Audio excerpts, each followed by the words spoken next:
mengenai teori apa dan bagaimana cara meresponnya.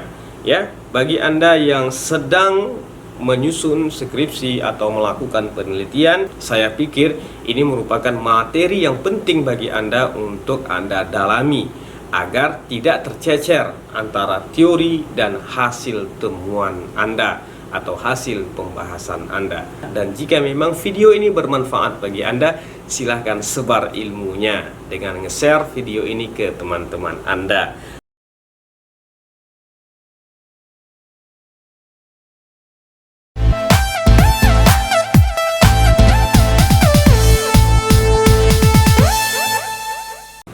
Assalamualaikum warahmatullahi wabarakatuh. Salam cerdas.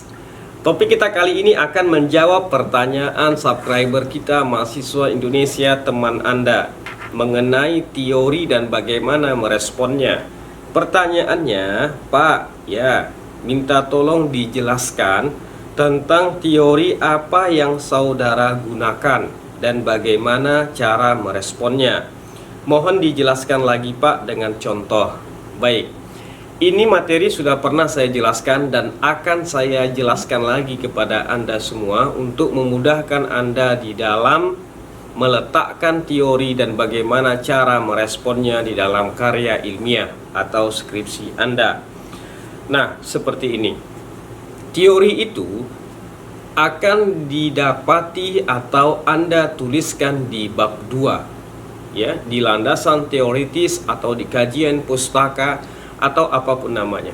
Tetapi dia ada di bab 2. Nah, teori inilah yang Anda gunakan untuk menyelesaikan rumusan masalah. Saya ulangi. Teori inilah yang Anda gunakan untuk menyelesaikan rumusan masalah. Rumusan masalah itu terdapat di mana? Rumusan masalah itu terdapat di bab 1. Nah, tetapi rumusan masalah itu akan dijawab dan ditulis di bab 4.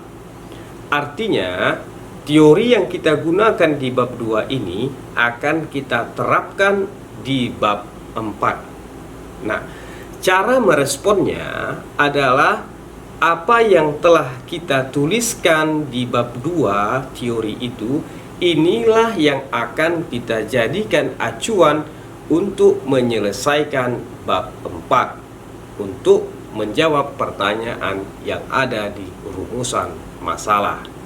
Nah, sampai di sini Anda memahami atau tidak apa yang saya sampaikan? Baik, saya akan bantu Anda dengan sebuah contoh. Sekarang kita memasuki contoh. Di dalam contoh ini saya angkat satu judul penelitian atau satu judul skripsi. Judulnya Kehidupan Sosial Ekonomi Nelayan di Desa A, Kecamatan A, Kabupaten A. Nah, ini kan berbicara mengenai sejarah. Ini berbicara mengenai kehidupan fakta. Nah, Anda bisa mencari satu grand teori mengenai judul ini. Mudahnya, karena ini berbicara sejarah, maka kita akan mencari grand teori sejarah. Artinya teori besar yang akan digunakan di dalam penelitian kita itu. Sebagai contoh, saya mengambil teori daripada Rudyard Kipling. Teorinya apa? Teorinya 5W plus 1H. What, when, who, why, where, dan how. Apa, kapan, siapa, mengapa, di mana, dan bagaimana. Nah, bagaimana kita merespon, Pak? Bagaimana kita merespon teori daripada Rudyard Kipling ini? Nah, cara kita meresponnya, 5W1H inilah rumus untuk menyelesaikan bab 4. Ketika Anda mau melakukan wawancara, ketika Anda mau melakukan penelitian, Anda tidak perlu repot lagi kalau Anda sudah tahu atau sudah mengerti bagaimana cara merespon teori itu. Itulah yang Anda jadikan acuan ketika Anda melakukan penelitian. Itulah yang menjadi acuan ketika Anda melakukan wawancara. Nah, jadi cara merespon daripada teori itu adalah menerapkan teori itu di bab 4. Nah, kembali saya katakan bahwasanya ketika kita mau menyampaikan satu teori, ya, maka kita sebutkan dahulu nama yang punya teori. Kemudian kita sebutkan teori apa yang dimilikinya. Nah, kalau teori itu yang ia miliki, kemudian teori itu bersesuaian dengan apa yang kita kaji, maka gunakanlah teori itu. Ya, cara menggunakannya kembali saya katakan, gunakan di bab 4 Anda untuk menjawab rumusan masalah. Nah, intinya seperti ini. Teori yang kita gunakan adalah untuk merespon rumusan masalah. Dan rumusan masalah itu kita cantumkan di bab 4. Dengan kata lain, teori yang ada di bab 2 harus bersesuaian cara kerjanya dengan yang ada di bab 4. Nah, paham ya?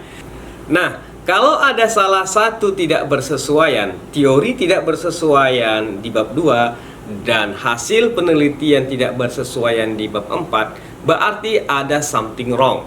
Ada sesuatu yang salah di sana. Nah, salah teorinya tidak tepat atau salah temuannya yang tidak mengikuti teori. Nah, kalau kasus yang seperti ini Anda dapati, maka Anda sesuaikan kembali, ya. Bagaimana cara mensesuaikannya, Pak?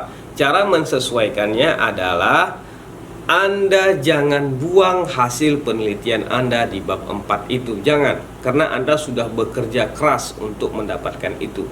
Nah, kemudian teorinya, Pak, cari teori yang bersesuaian dengan ini. Nah, jadi teori yang pertama tadi bagaimana, Pak? Teori yang pertama tadi lupakan, abaikan. Cari teori yang menghampiri dengan hasil temuan Anda. Nanti baru di sana disesuaikan antara teori dan hasil pembahasan Anda, ya. Nah, jadi tidak juga Anda bisa menyalahkan semua teori, ya, karena teori itu tidak ada yang salah. Tetapi teori itu harus tepat sasaran dengan apa yang kita kaji.